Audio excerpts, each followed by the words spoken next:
Hello, this is Dr. Morrison. I'm doing the review for the final examination for microbiology. The final examination will be a comprehensive examination, but the majority of the material, a little over 95% of the exam, will involve the material from Chapter 22, Chapter 24, and Chapter 26.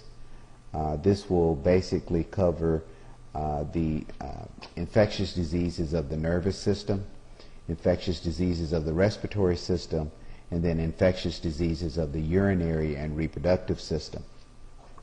The examination will be 50 questions, and you'll have 50 minutes to take the examination.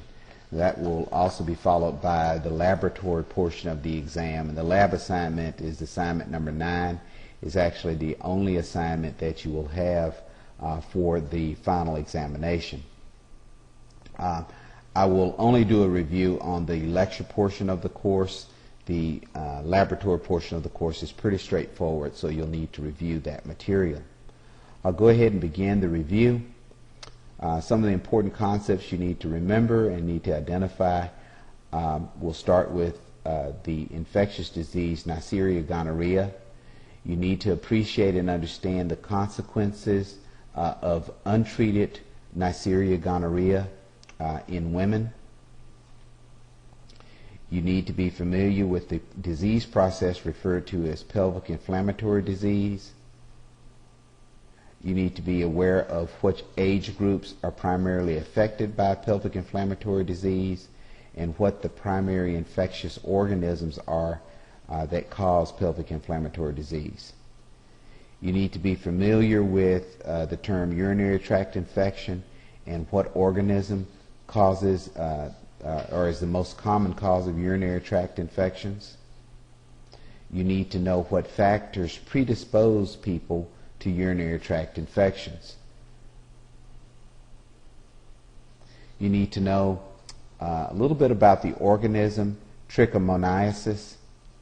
What type of organism is it, and a basic description of that organism. You need to be familiar with the primary stages of syphilis. There's skin lesions that are associated with the primary phase of syphilis, and you need to be familiar with that. You need to be familiar with secondary syphilis and tertiary syphilis. You need to know what the term delusions of grandeur mean as it relates to tertiary syphilis.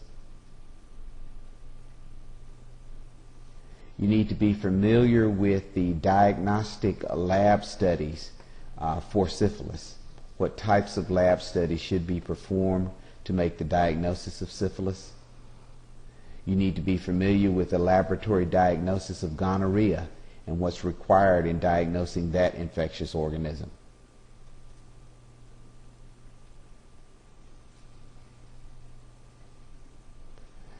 You need to be familiar with the treatment for sexually transmitted diseases. I reviewed several antibiotics. The recurrent theme was of one antibiotic, though, so you need to be familiar with the typical antibiotic regime to treat sexually transmitted diseases. You need to be familiar with the importance of administering the tetanus immune globulin and when that would be important. You also need to be familiar with the use of the tetanus toxoid and when administration of that would be appropriate. You need to be familiar with the term or the disease, infectious disease, rabies. You need to know what's meant by the term hydrophobia. You need to be familiar with immunizations for tetanus and the immunizations for poliomyelitis. You need to know a little bit about the disease Legionella. Legionella we talked about actually earlier in the semester as well. What type of environment would you find Legionella in?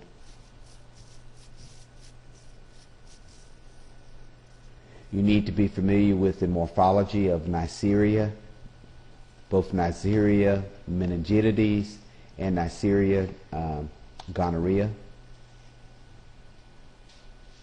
You need to be familiar with African sleeping sickness or African trypanosomiasis.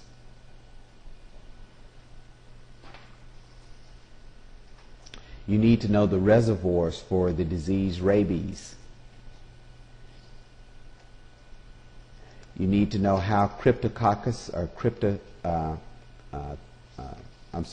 you need to know how Cryptococcus is spread, or how a person would get infected by Cryptococcus. You need to know how the diagnosis of bacterial meningitis or bacterial meningitis, how the diagnosis is acquired, what specimens are needed to be able to make the diagnosis. You need to know the causative agent for meningococcus meningitis. You need to know the basic characteristics, signs, and symptoms of diphtheria and the causative agent of diphtheria. You need to be familiar with the aspects of the common cold and why it's difficult to vaccinate for the common cold. You need to know the morphology and laboratory diagnosis for tuberculosis, what special type of stain is required for tuberculosis, then how that special type of stain would appear when looked at under a microscope.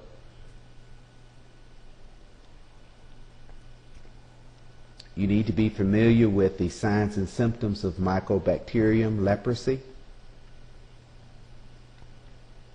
You need to know the contagious factor as it relates to this disease. Is it highly contagious? Is there a low contagious rate?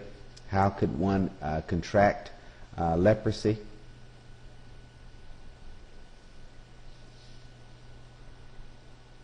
You need to know what the most common cause of meningitis is in children. You need to know what a prion is, P-R-I-O-N. You need to know what diseases are associated with prions. You need to know the term lymphogranuloma venereum, what the causative agent is, what signs and symptoms are related to lymphogranuloma venereum.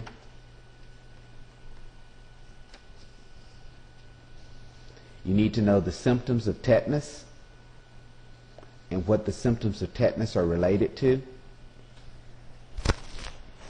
You need to know the term encephalitis and meningitis. You need to know why encephalitis and meningitis are difficult to treat. You need to know the infectious organism that's related to African sleeping sickness. You need to know what the vector is for African sleeping sickness.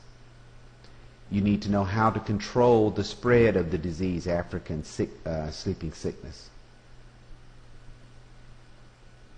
You need to know the term GON complexes, GON, G-H-O-N complexes, what organism that relates to, and a little bit about the formation of the GON complex.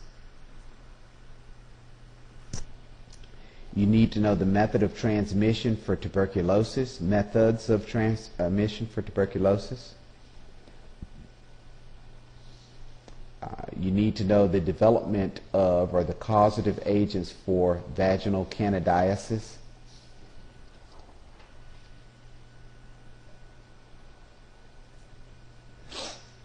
You need to be familiar with non-gonococcal urethritis, what the causative agents are for non-gonococcal urethritis. You need to know the complications related to gonorrhea.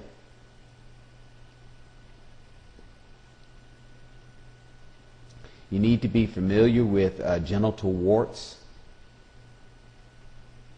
You need to be familiar with what virus is closely associated with genital warts.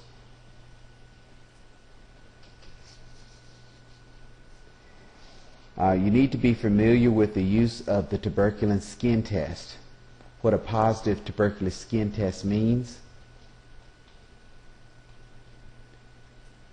You need to be familiar with the signs and symptoms related to corneum bacteria.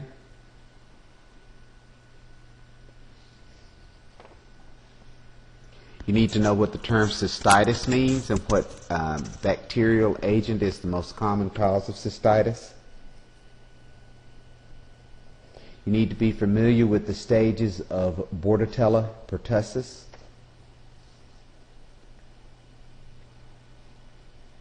You need to know what is meant by the term antigenic shift as it relates to influenza epidemics.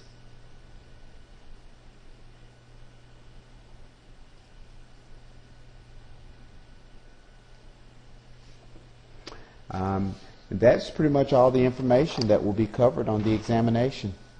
Good luck to you.